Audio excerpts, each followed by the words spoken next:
casa de Deus. Isso não é problema, não. Deus nos abençoe, graças a Deus pela presença de vocês. Né? Deus seja louvado por isso. Muito bem.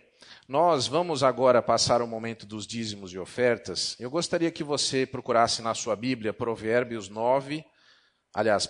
3, Provérbios capítulo 3, versículos 9 e 10. Nós vamos fazer uma leitura e nós vamos ouvir uma música e as pessoas que trouxeram seu dízimo, sua oferta de amor, poderão entregar nesse momento. Eu só quero, antes da leitura, enquanto você procura aí, olha, Provérbios 3, 9 e 10, imagine que esta igreja, ela precisa de algumas adaptações. Nós precisamos arrumar uma entrada melhor para cadeirantes. Nós precisamos, você está vendo algum extintor de incêndio aqui? Nós precisamos comprar extintores de incêndio. O nosso culto está sendo transmitido ao vivo, mas precisamos trocar alguns equipamentos. Temos instrumentos musicais que precisam ser comprados, melhoria do som, melhoria dos banheiros. Você já usou o banheiro da nossa igreja? Você gostaria que ele fosse melhorado? Então, tudo isso tem que ser feito. Um banheiro especial para cadeirante, uma sala especial toda adaptada para determinada idade, né? Isso é tudo importante. Então, tudo isso, Deus nos abençoe através dos dízimos e das ofertas de amor que os irmãos derem. Muitas coisas têm que ser feitas. Tudo isso para que nós possamos evangelizar pessoas, sair daqui da igreja, né? Porque a gente tem a tranquilidade em sair e poder receber bem as pessoas. Não é assim quando nós fazemos um jantar, nós convidamos uma pessoa à nossa casa, a gente não quer colocar o melhor prato à mesa, o melhor copo, não quer colocar o talher mais bonito, não é assim? Pois bem, é assim também na casa de Deus. Então vamos estar nos lembrando de que esse local é nosso para servir as pessoas. Vamos contribuir com os nossos dízimos e ofertas. Diz assim a palavra de Deus: honra ao Senhor com os teus bens, com as primícias de toda a tua renda. Provérbios 3, 9 e 10. Que Deus nos abençoe. Vamos ouvir a música e os irmãos... não li o 10? Então, deixa eu abrir a Bíblia aqui, porque eu só marquei o 9, né? Espera, irmão. Isso que dá. Não abri a Bíblia, fui ler no papelzinho aqui, ó. Então, eu sei de cor, mas eu vou ler. Eu já sei que tem então, se encherão os teus celeiros. Deixa eu ler aqui. E se encherão fartamente os teus celeiros e transbordarão de vinho os teus lagares. Amém. Deus nos abençoe. Vamos ouvir a música.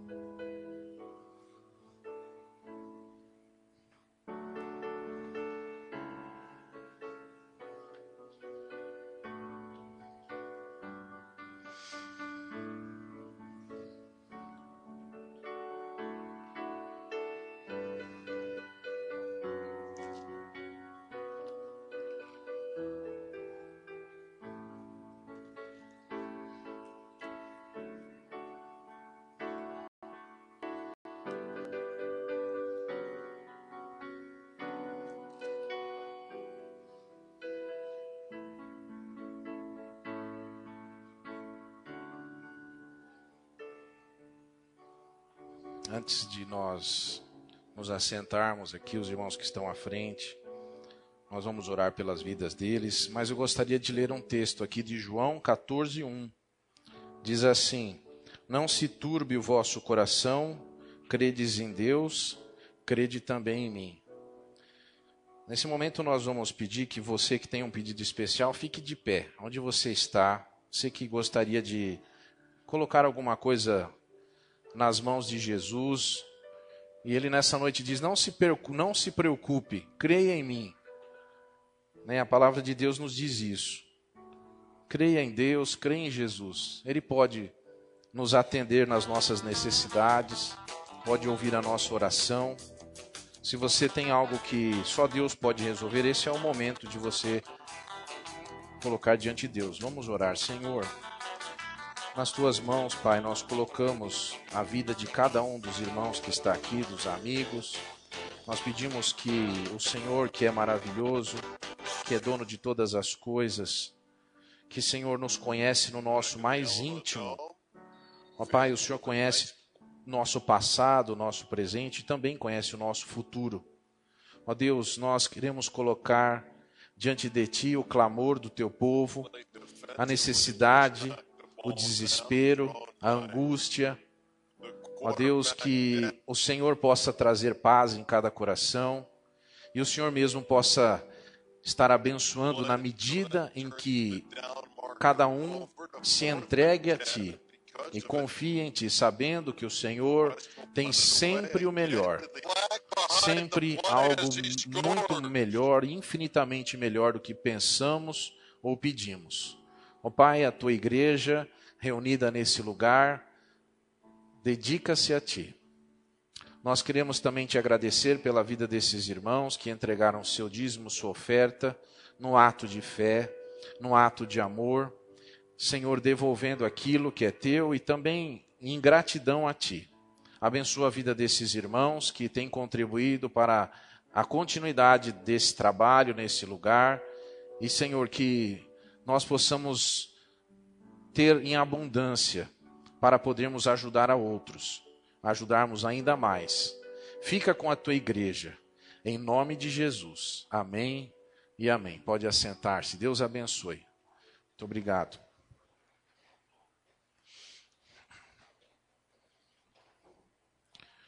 E nós vamos cantar mais louvores ao nosso Deus e gostaria que você estivesse também em oração pedindo pela mensagem dessa noite.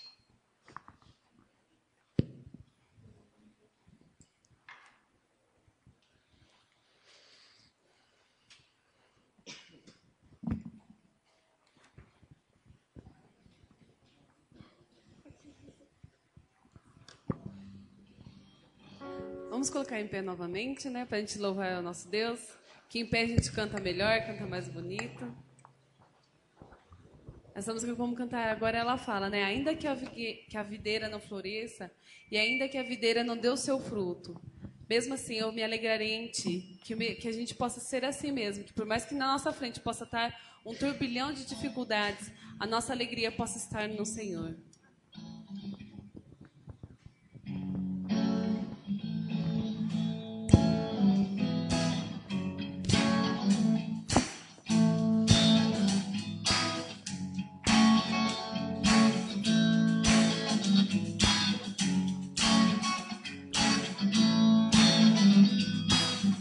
Tu és minha porção, Tu és a minha herança, Tu és o meu socorro nos dias de tribulação.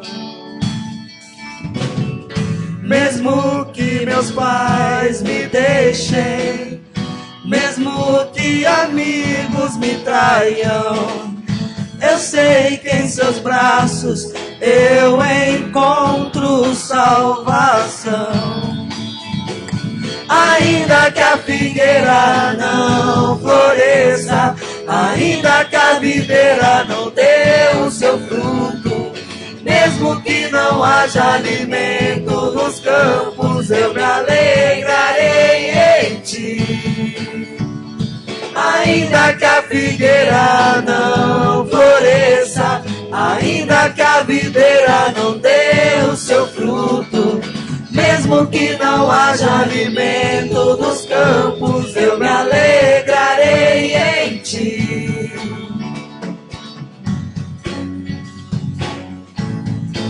Tu és a minha porção, Tu és a minha herança. Minha porção, Tu és a minha herança, Tu és o meu socorro nos dias de tribulação. Mesmo que meus pais me deixem, mesmo que amigos me traiam, eu sei que em seus braços eu encontro salvação.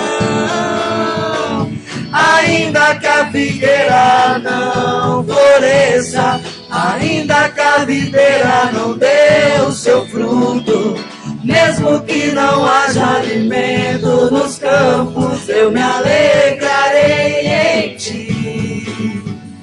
Ainda que a figueira não floresça, ainda que a videira não dê o seu fruto, mesmo que não haja alimento nos campos, eu me alegrarei em ti.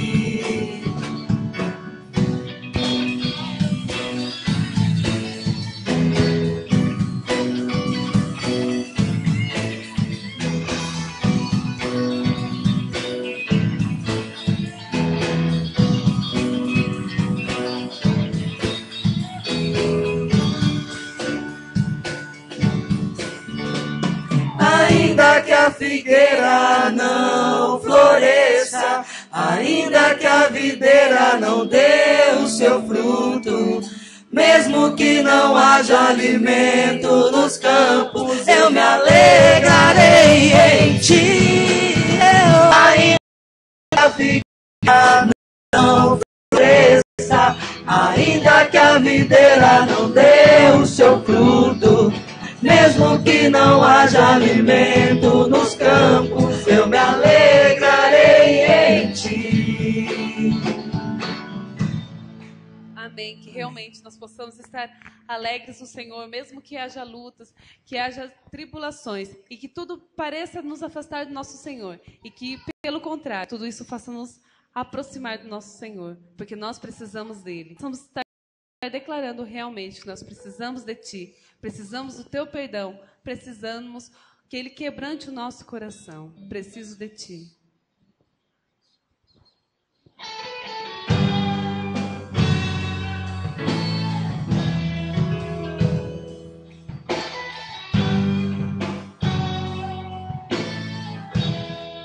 Preciso de ti. Preciso do teu perdão.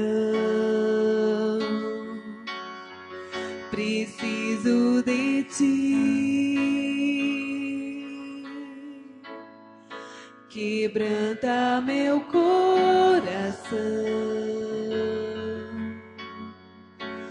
Como a corça anseia por águas, assim tenho sede.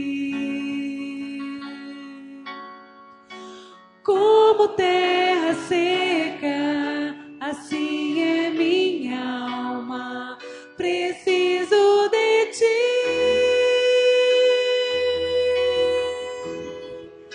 Distante de ti, Senhor, não posso viver. Não vale a pena existir.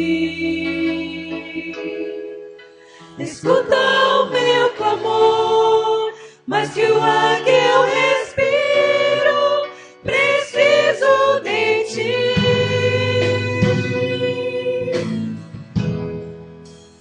Posso esquecer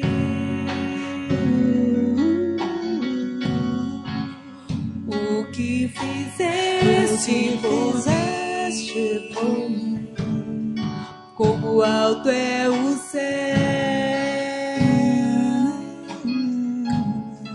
tua misericórdia sem fim.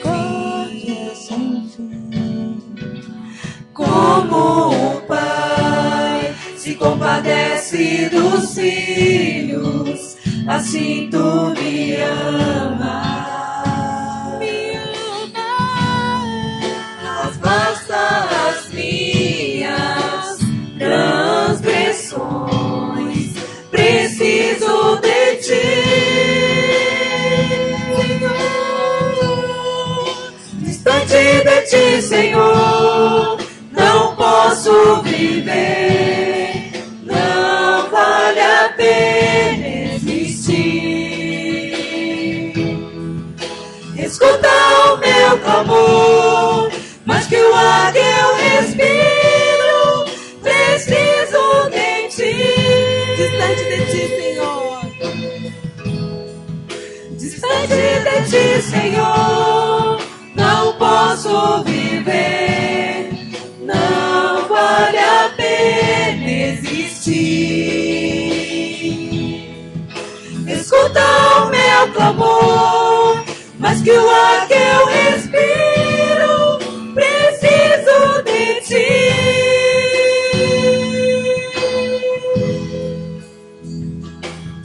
E as lutas vêm tentando me afastar de ti. Frieza, escuridão procuram me cegar, mas eu não vou desistir. Ajuda-me, Senhor, eu quero permanecer contigo até o fim.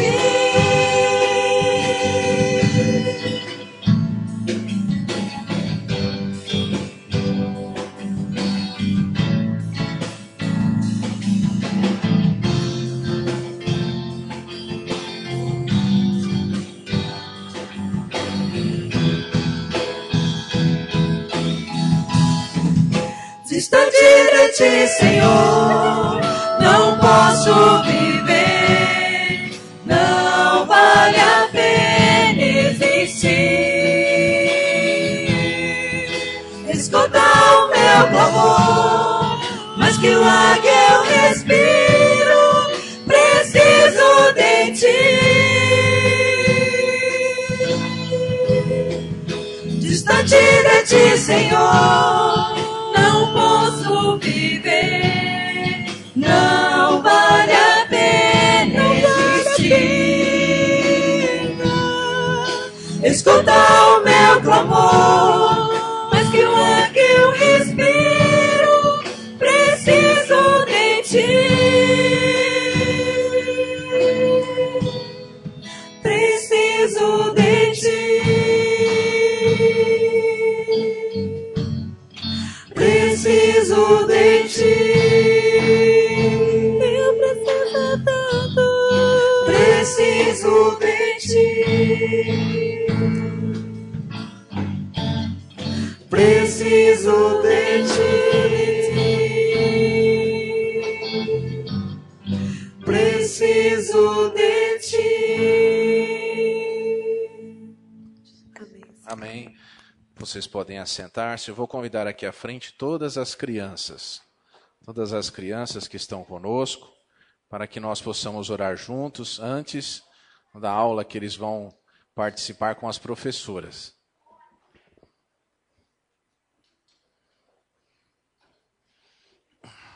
Vamos nos ajoelhar aqui, né? Como nós fazemos todos os domingos.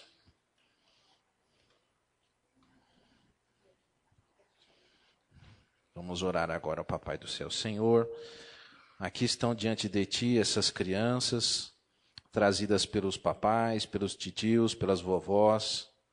Senhor, em primeiro lugar, queremos pedir pelas famílias delas, que o Senhor esteja abençoando, trazendo provisão dos céus, provisão espiritual, a presença de Jesus, que elas reconheçam o Senhor Jesus como seu único e suficiente Salvador.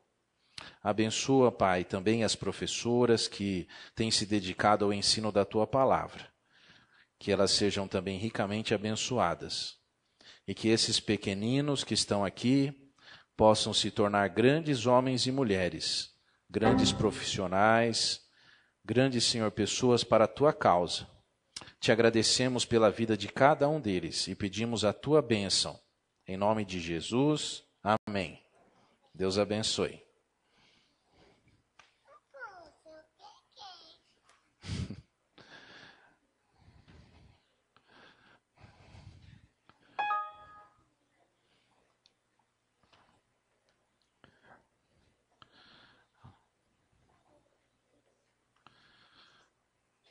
Nessa noite nós vamos trazer uma meditação e vou pedir que você abra a sua Bíblia em Gênesis 6, Gênesis capítulo 6, de 12 até o 17.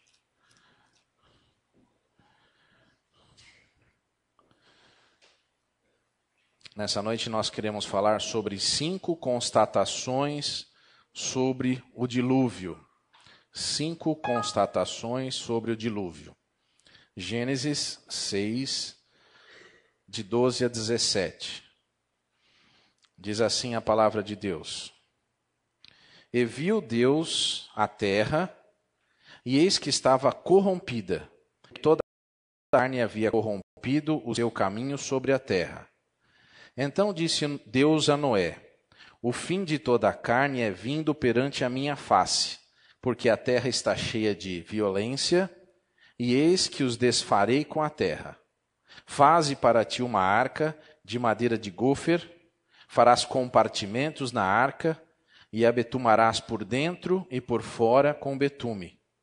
E desta maneira farás: de 300 côvados de comprimento da arca, e de 50 côvados a sua largura, e 30 côvados a sua altura. Farás na arca uma janela, e de 1 côvado a acabarás em cima, e a porta da arca porás ao seu lado. Far-lhe-ás andares, baixo, segundo e terceiro.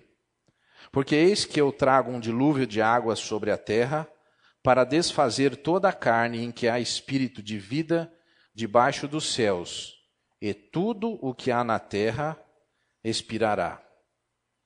Amém. Vamos cantar um hino de louvor ao nosso Deus, o hino 330 nesse momento. Hino 330 do Inário para o Culto Cristão, Descansando no Poder de Deus.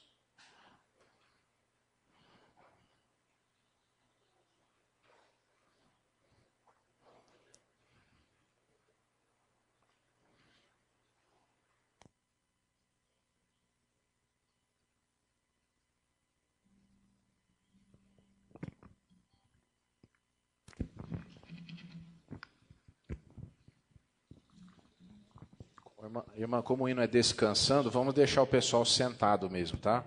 Tudo bem?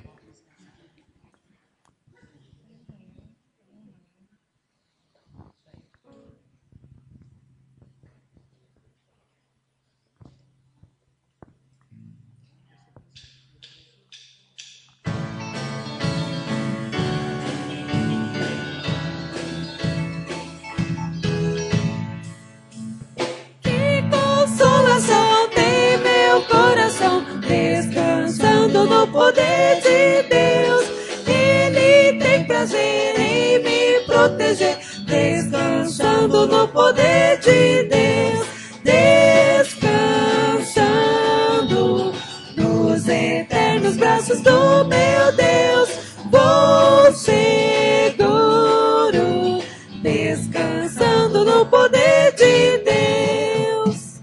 Sempre avante vou, bem contente estou, descansando no poder de Deus. Tudo hei de vencer pelo seu poder, descansando no poder de Deus. Descansando nos eternos braços do meu Deus, vou seguro, descansando no poder de Deus. Não recearei nada, temerei, descansando no poder de Deus. Tenho paz e amor junto ao meu Senhor, descansando no poder de Deus.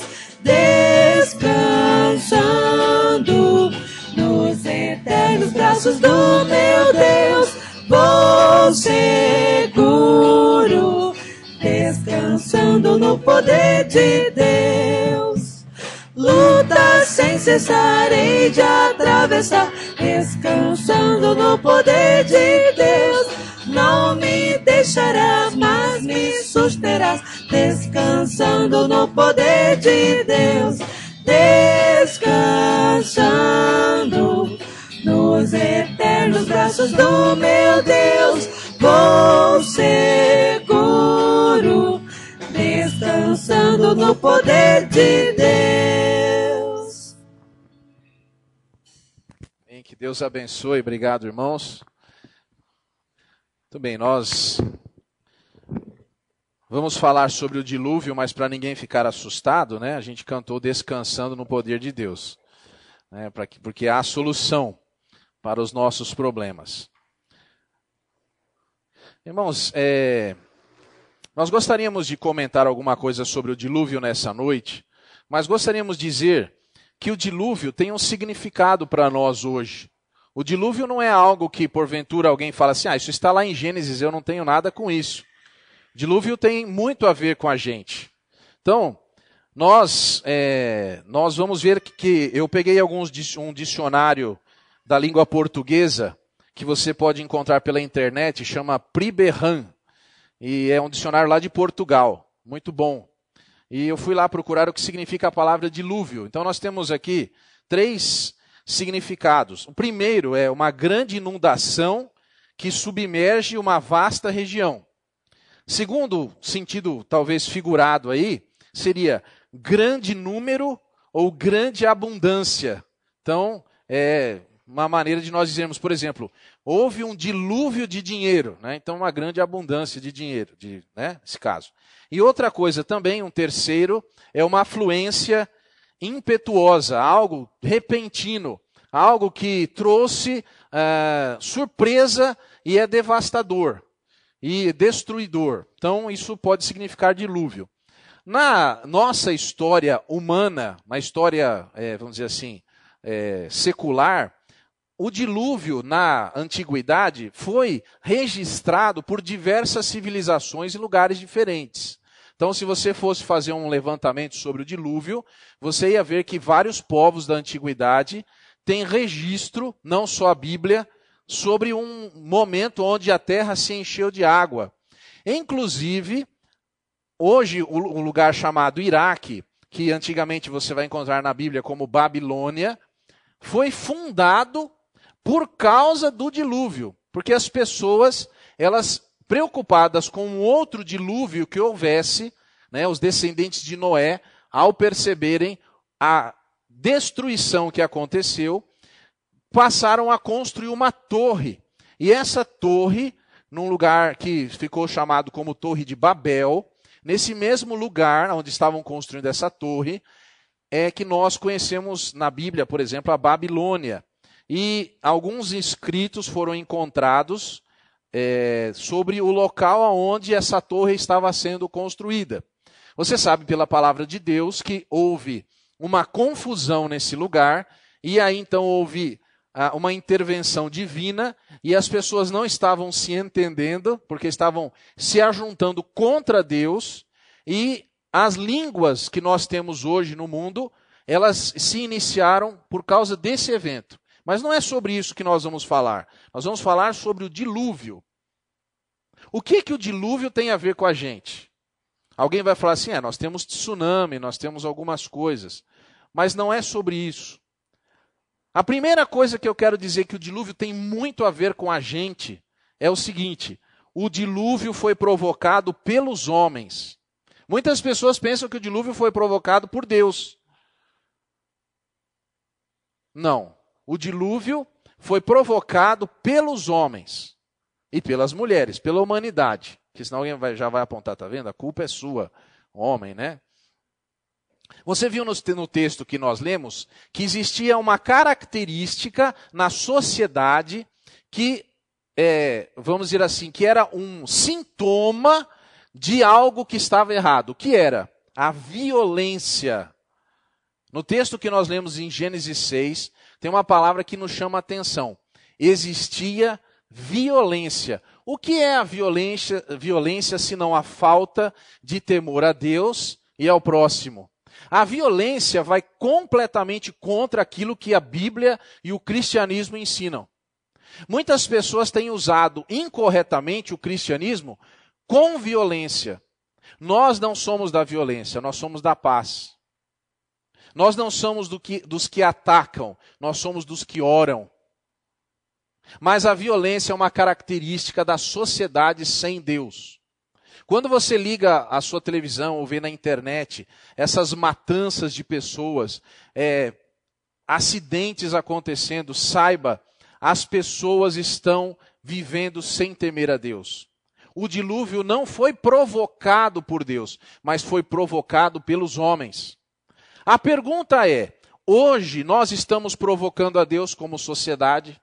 Será que nós estamos temendo a Deus? Será que nós estamos preocupados com os outros? Será que nós estamos cuidando do que nós deveríamos cuidar? Ou cada um vive para si e os outros que se virem? Como é que nós temos experimentado o nosso relacionamento com Deus e com o próximo? Será que nós não estaríamos provocando uma atitude de Deus como sociedade? E agora como igreja? Será que como igreja nós estamos atuando de forma a não praticar a violência? A não praticar a exclusão? A não praticar a falta de amor? E como indivíduos? Será que individualmente nós não temos provocado a Deus? Com as nossas atitudes, nossas palavras, nossos pensamentos? Será que nós não chegamos a bater em alguém, mas a gente gostaria? Nós gostaríamos de que pessoas morressem? É assim que nós resolvemos o nosso problema? Eu fico assustado quando eu vejo uma pessoa com o seu carro escrito assim, propriedade de Jesus. O carro é propriedade de Jesus, mas o motorista às vezes não é. Porque a gente vê cada coisa. E se é propriedade de Jesus, deveria cuidar melhor. Veja só em Gênesis 6:5 o que está escrito. Vai aparecer lá na projeção. Gênesis 6:5. E viu o Senhor que a maldade do homem se multiplicava sobre a terra e que toda a imaginação dos pensamentos de seu coração era só má continuamente. Como tem sido a nossa sociedade hoje? Será que isso não se aproxima muito? Alguém pode dizer assim, eu não. Eu sou uma pessoa boa. Mas na massa, na continuação de todo mundo que existe aí, será que nós estamos como sociedade agindo de forma a ajudar os outros? Por que a fome no mundo não acaba?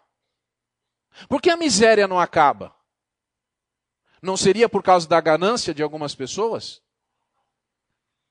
Será que as pessoas não estão se esquecendo de ajudar o próximo?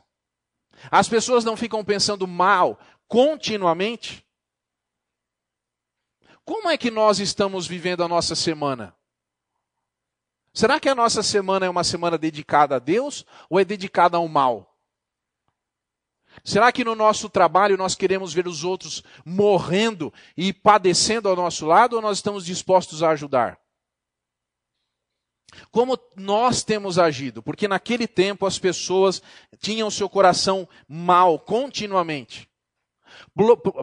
Nos e-mails que nós recebemos durante a semana, é muita coisa que vem a tentar nos fraudar, nos defraudar.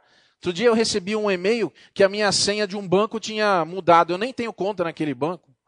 Como é que tinha mudado minha senha? As pessoas ficam bolando maneiras de enganar a gente. Romanos 2, 5 e 6 diz assim, mas segundo a tua dureza e teu coração impenitente, entesouras ira para ti, no dia da ira e da manifestação do juízo de Deus, o qual recompensará a cada um segundo as suas obras. Nós acreditamos na palavra de Deus e sabemos que a salvação não depende das obras. A salvação é na pessoa de Jesus Cristo. Mas Deus adverte a cada um que na sua palavra nós temos uma recompensa pelo que fazemos.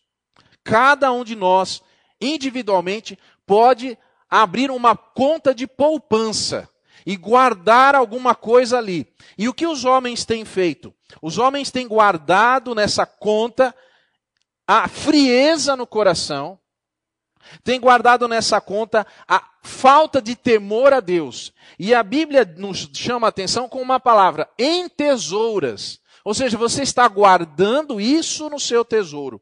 E para você vai receber com juros e correção a ira de Deus. Por isso nós precisamos nos lembrar do que é que nós estamos entesourando. Porque Deus sabe. Eu não estou dizendo para as pessoas aqui, estou dizendo para todos, para a humanidade, não interessa. Talvez você diga, não, eu não tenho feito isso. Eu não sou uma pessoa desse jeito. Mas nós, como humanidade, somos. Nós vemos a corrupção, nós vemos o roubo, nós assistimos boquiabertos às coisas que a sociedade humana produz. Em Gênesis 18, 20, tem um outro texto também lá no início da civilização, de duas cidades chamadas Sodoma e Gomorra. Lá em Gênesis 18, 20 está escrito: Disse mais o Senhor, portanto o clamor de Sodoma e Gomorra se tem multiplicado, e porquanto o seu pecado tem se agravado muito. Você sabe onde estão Sodoma e Gomorra hoje? Procure lá no seu mapa mundi, num livro, alguma coisa, procure na internet. Procure lá, Mar Morto. Você vai encontrar lá o lugar mais baixo da terra, 400 metros abaixo do nível do mar. Lugar que não chove quase, porque quando chove é tão baixo que a água já evapora. Sodoma e Gomorra estão debaixo daquele mar. O que elas estão fazendo lá debaixo? Estão nos avisando que assim aconteceu com aquelas duas cidades, porque elas viveram longe do temor de Deus. Alguém vai dizer, eu não tenho nada com isso. É verdade. Por isso nós vamos à segunda constatação. As pessoas não creram no dilúvio. Na época do dilúvio, ninguém acreditava. Nós temos em 1 Pedro 3, 20, um texto que fala do dilúvio.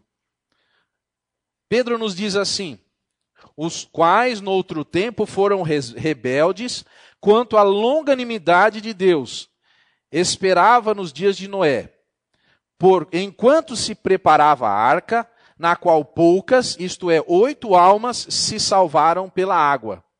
Veja que de todas as pessoas que existiam naquela época, as pessoas, e interessantemente, essas 8 pessoas eram todos parentes de Noé.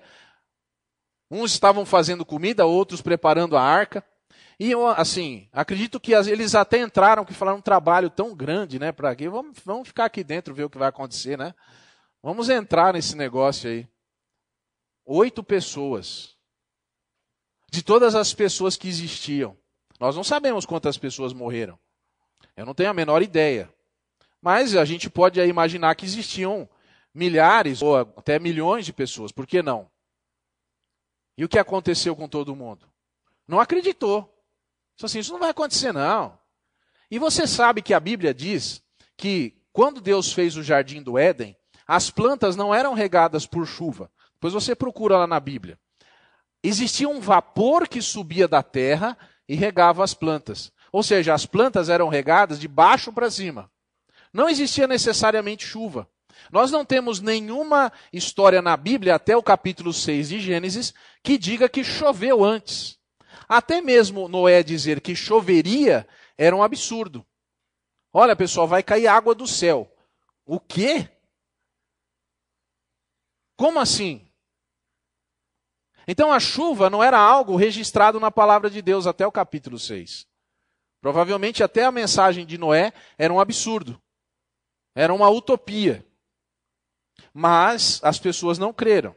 Em Lucas 12, 20 está escrito assim: mas Deus lhe disse, louco, essa noite te pedirão a tua alma, o que tens preparado para quem será? Essa é a história de um homem rico, de um homem bem-sucedido. Pois você lê lá na sua Bíblia, que hoje eu não vou ter tempo para contar toda essa história aqui. Mas você leia um homem que ao deitar-se na sua cama disse assim, alma, come, bebe, folga.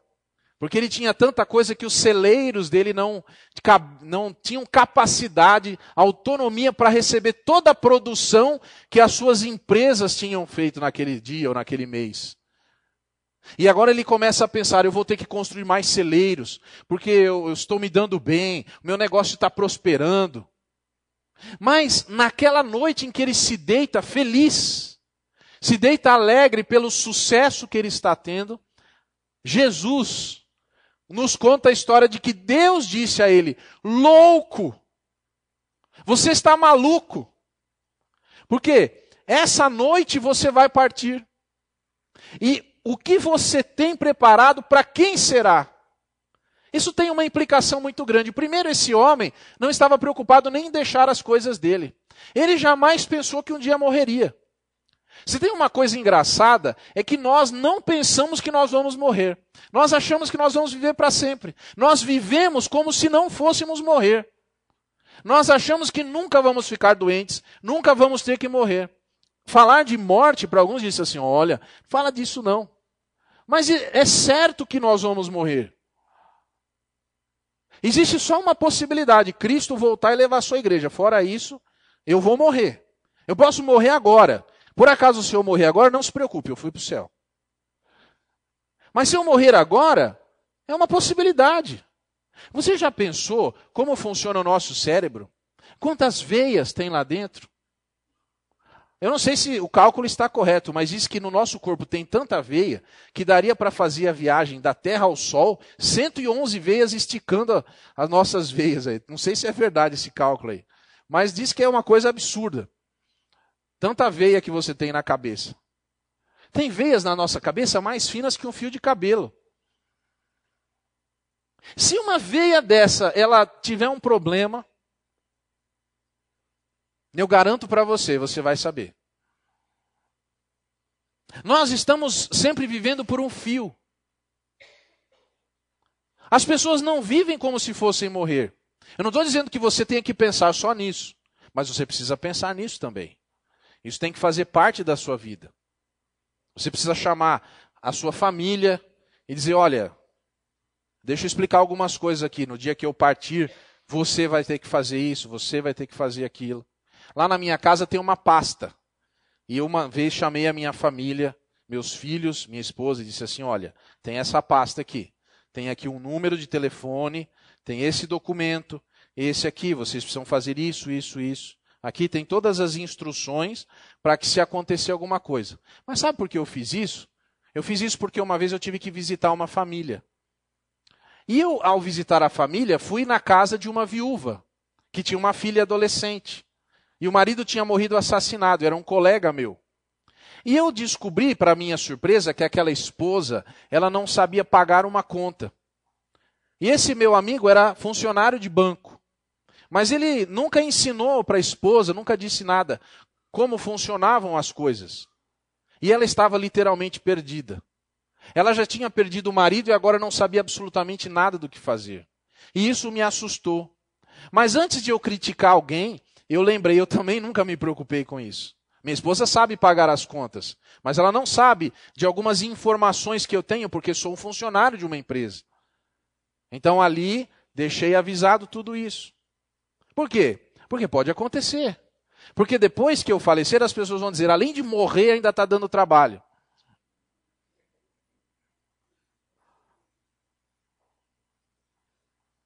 A melhor coisa é você deixar só saudade, não trabalho.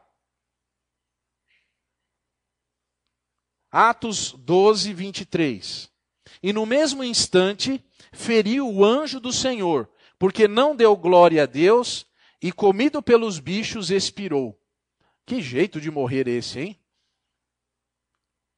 Quando você fica machucado, você corre o risco de ser infectado por bactérias e vírus. Porque as suas defesas naturais podem entrar por aquele corte. Se você cuidar do corte, você vive. Mas existem alguns tipos de doença, e eu já vi isso, é alguma bactéria que entra por baixo da pele e vai comendo a carne. Existe uma doença hoje assim. E quando aquilo pega o braço, alguma coisa vai comendo tudo. E a pessoa tem que ser colocada numa câmara, uma câmara hiperbárica, com oxigênio puro ali, por horas e por um tratamento muito comprido e grande, para que ela possa, com oxigênio pressurizado, ter dentro dos seus tecidos a reversão desse quadro de infecção. Agora, Deus nos protege da morte. No entanto, algumas pessoas não têm se preocupado com Deus, não têm colocado esse item principal na vida, dizendo assim, eu não tenho que me preocupar com isso. Isso não é problema meu. Eu me preocupo em cuidar do meu corpo, eu vou no psicólogo, eu faço exercícios. Só que tem uma coisa, nós temos uma alma. Nós temos alguma coisa que não existe ninguém que possa cuidar, a não ser Deus. E essa alma é o que você tem de mais importante. E esse homem, chamado Herodes, ele não se lembrou de um fator importante, Deus. E ele assumiu para si a glória das coisas que ele tinha. E ele foi consumido imediatamente. Agora, em 1 Tessalonicenses 5, 2 e 3 está escrito assim: porque vós mesmos sabeis muito bem que o dia do Senhor virá como ladrão de noite. Pois que, quando disserem a paz e segurança, então lhe sobrevirá repentina destruição, como as dores de parto, aquela que está grávida, e de modo nenhum escaparão. Por que não escaparão? Porque não se prepararam, porque não creram, porque não colocaram isso como prioridade, nem como item numa relação de possibilidades. As pessoas não creem que um dia Jesus vai voltar. Por que será que as pessoas não creem? Nós vamos ao terceiro ponto.